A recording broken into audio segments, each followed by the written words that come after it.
Well, hello again from here inside St James's Park. Yes, it's been a while. Let's go for a wander because there was an awful lot to walk through after that opening day 1-0 victory for Newcastle over Southampton. I'm going to say it straight away now, guys.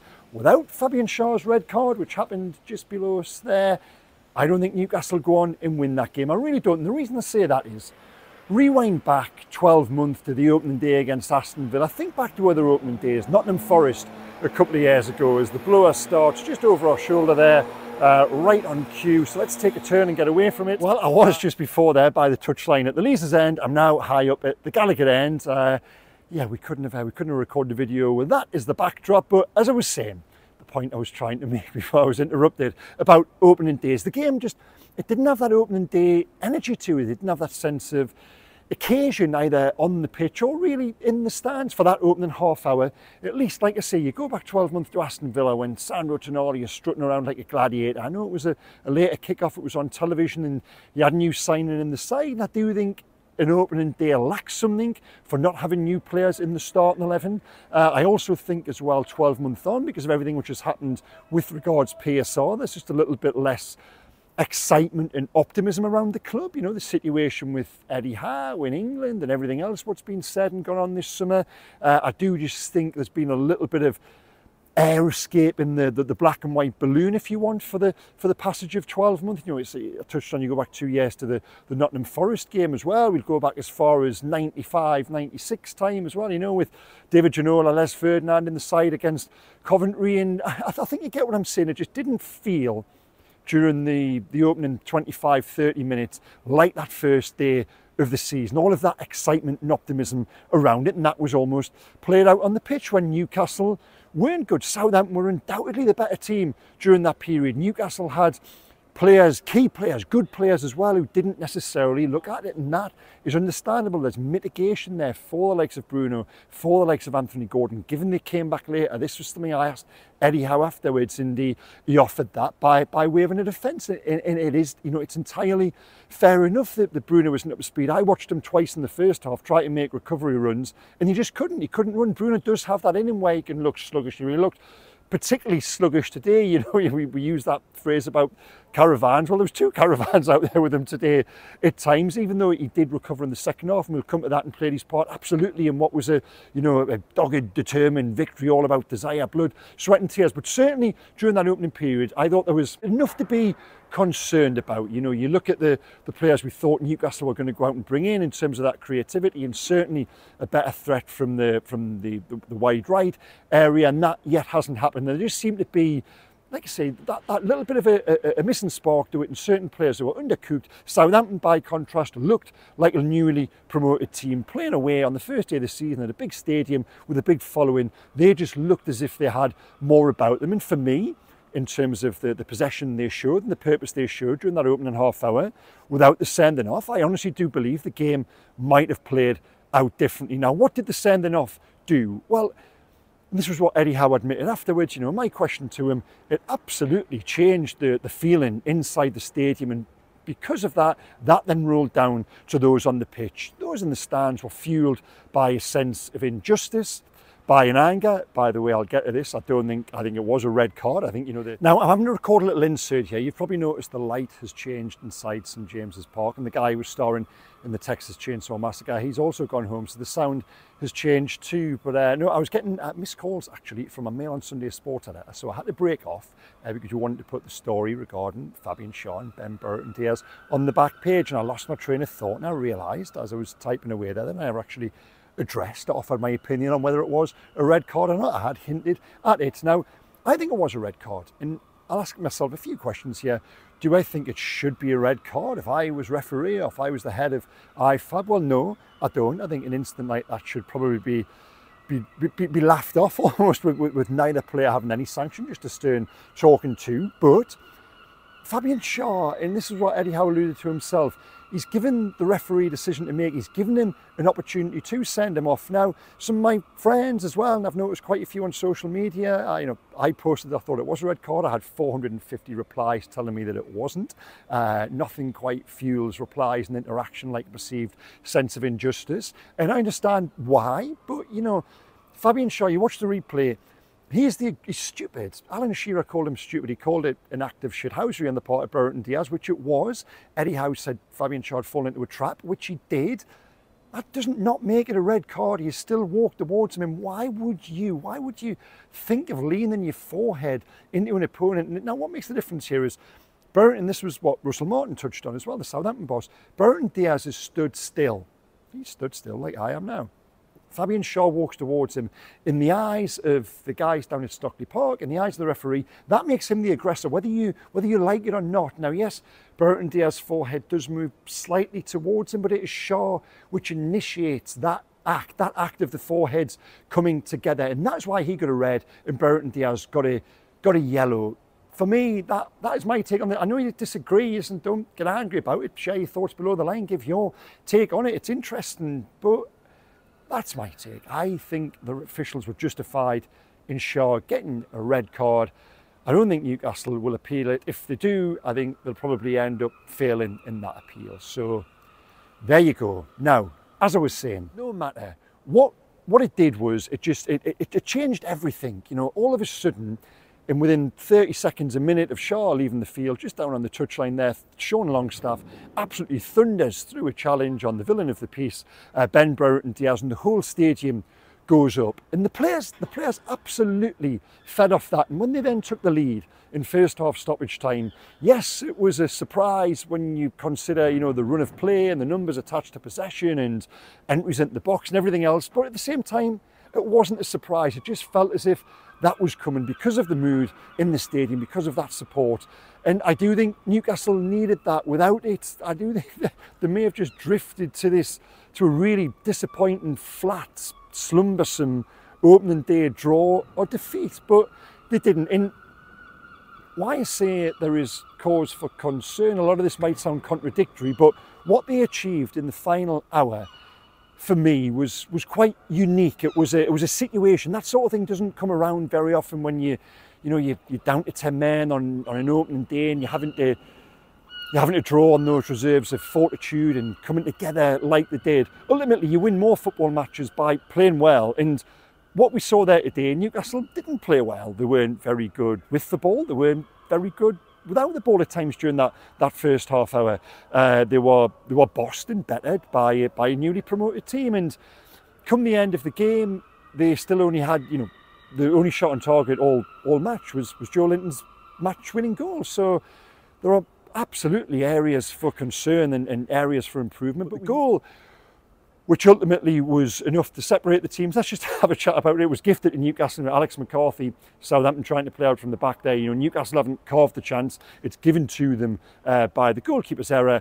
Isak's ball across the box. And then you think Joelinton puts it into an empty net. And I think I wrote this straight away. I then watched it back and I was like, wow, that was so much more than just a lazy, and he put the ball into the, you know, rolled it into the unguarded net. It wasn't. The first touch, both on his weaker side as well, with his left foot, and then off with a controlled finish. Now, Joelinton was the match winner, not just because of his goal. He was the match winner so much more than that. And this is already perhaps talking to my merit stars, which are going to come down the line. But he was brilliant, and he wasn't the only one subsequently. You know, it was a real collective effort in the manner in which they defended that lead and saw out a victory for me that probably looked unlikely after those opening 30 minutes. Now, I've already trailed it to a degree there, so without any further ado, we will do the merit stars. Now, in ascending order, I'm going to give one to Dan Burn. You know, Newcastle assembled a black and white wall from the half hour onwards there, and come the end, Southampton were absolutely banging their head against it. Well, the side foreman, that was Burn. You know, I just thought he stood tall quite literally, and as he always does, and metaphorically. Although Emil Kraft coming on alongside him there, those two were very good. But, you know, Burn was the man who marshalled that back four. He was heading it, he was kicking it, he was nudging them, he was tackling them, he was kicking them.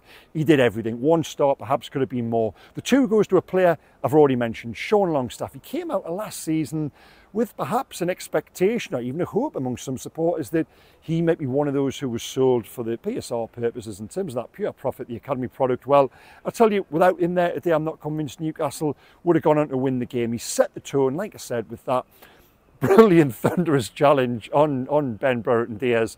And from then on, you know, it wasn't the only one. There were 2 or 3 challenges like that. I thought he was absolutely everywhere on the pitch, and him alongside Joelinton, we'll come on to Joelinton, I thought they, in terms of the middle of the park, were the key reasons why Newcastle did go on to get that win. Now, the 3 stars, yeah, no prizes. Joelinton, he scored the goal, and then I've always been on the record in stating this, that no player, when fit and in form, makes as big or bigger difference to the team as he does. Listen, you can argue Alexander Isak with the goals, Anthony Gordon with his contribution, Bruno Guimaraes with his class and everything else, Nick Pope in goal.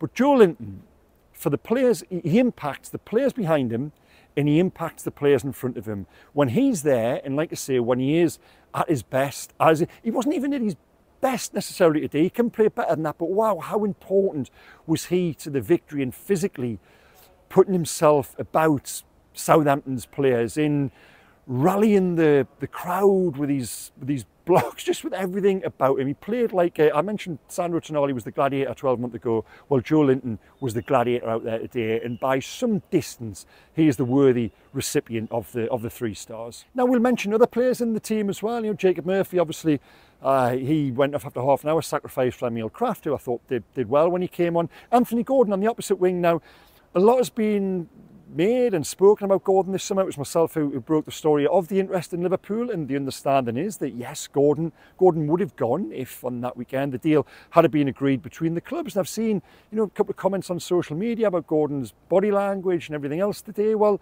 yeah, he wasn't the Gordon I expected to see. I thought he would come out, you know, raring and roaring with a real point to prove. He wasn't that player. Did he look fully up to speed, fully fit? No, he perhaps didn't. There's so much more to come from him, and you just hope that the reason for that performance there today, even though, you know, he was good, he caused problems, he broke clear once or twice, he didn't have a bad game. It just wasn't the Gordon we saw last season necessarily, and let's hope that the reasons for that are more attached to his physical condition, coming back late, than anything else mental to do with the interest from Liverpool and, you know, his desire or otherwise for that move to have happened during the summer there. We'll have to wait and see on that one, but certainly a situation to keep an eye on. Alexander Isak, well, it was only his 6th touch of the game when he rolls the ball across the box for Joelinton to score, but ultimately that proved the telling moment, but so much more to come from him.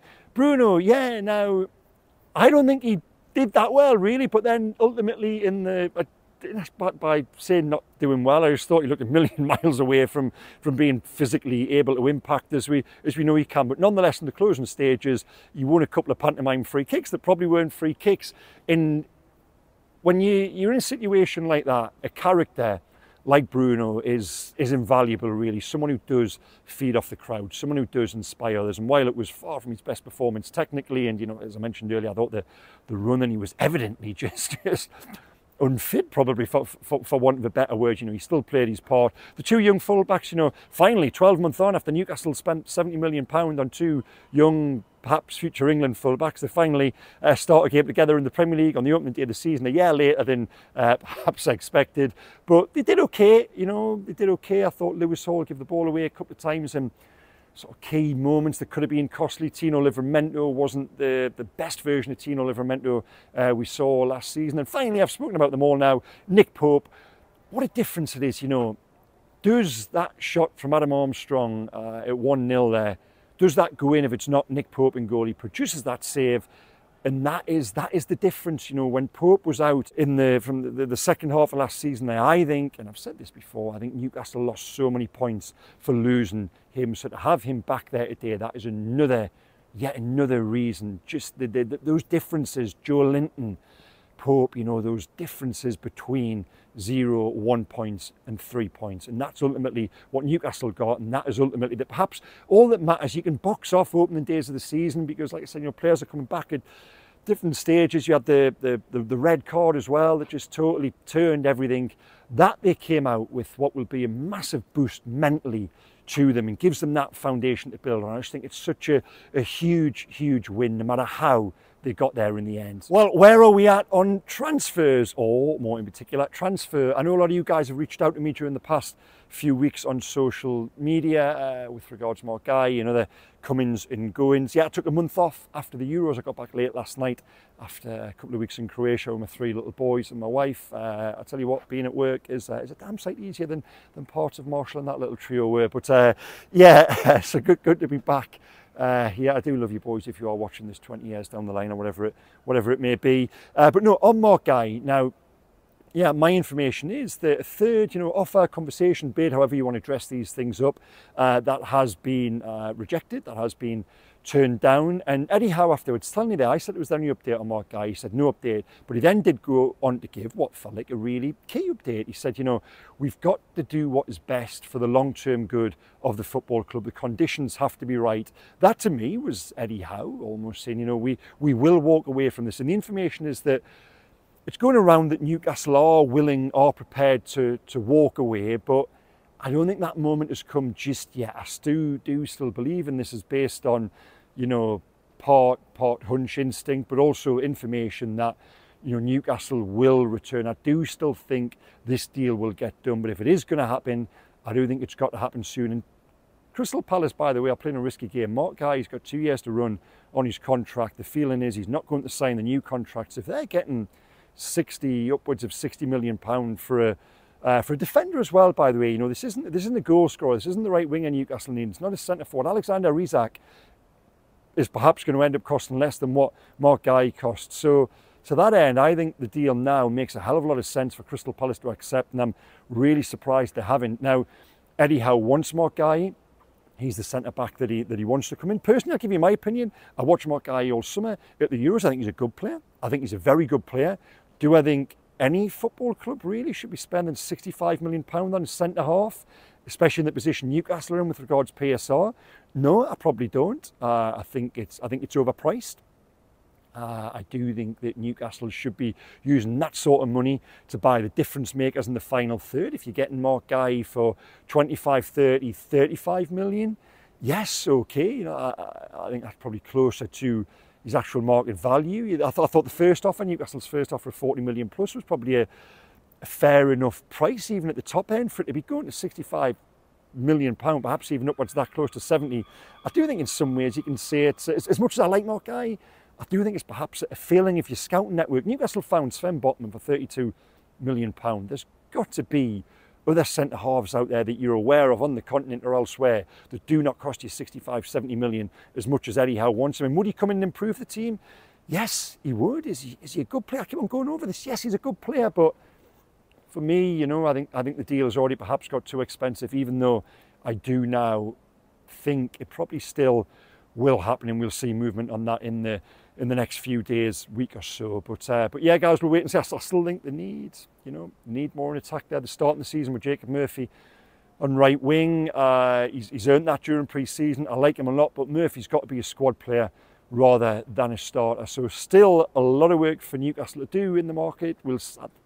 I think we'll still see players go out as well. You know, Miguel Almiron, Kieran Trippier, Callum Wilson's injuries perhaps put paid to his exit. Yeah, guys, here we are. That's enough rambling in more ways than one for tonight. So I hope you've enjoyed Newcastle's return to action and my own return to action as well. Without a pre-season, I felt a little bit rusty here. Things will get better. But stay tuned across all Mail Sport platforms. I'll post the link in the description below of my match report. And as ever, we'll have one last scan of this place on a day when I will say that all that matters really is that Newcastle United found a way to win. Okay, guys, I'll see you on Friday after Eddie Howe's press conference ahead of the trip down to Bournemouth next weekend. Okay, take care. Thank you again for watching. Bye-bye.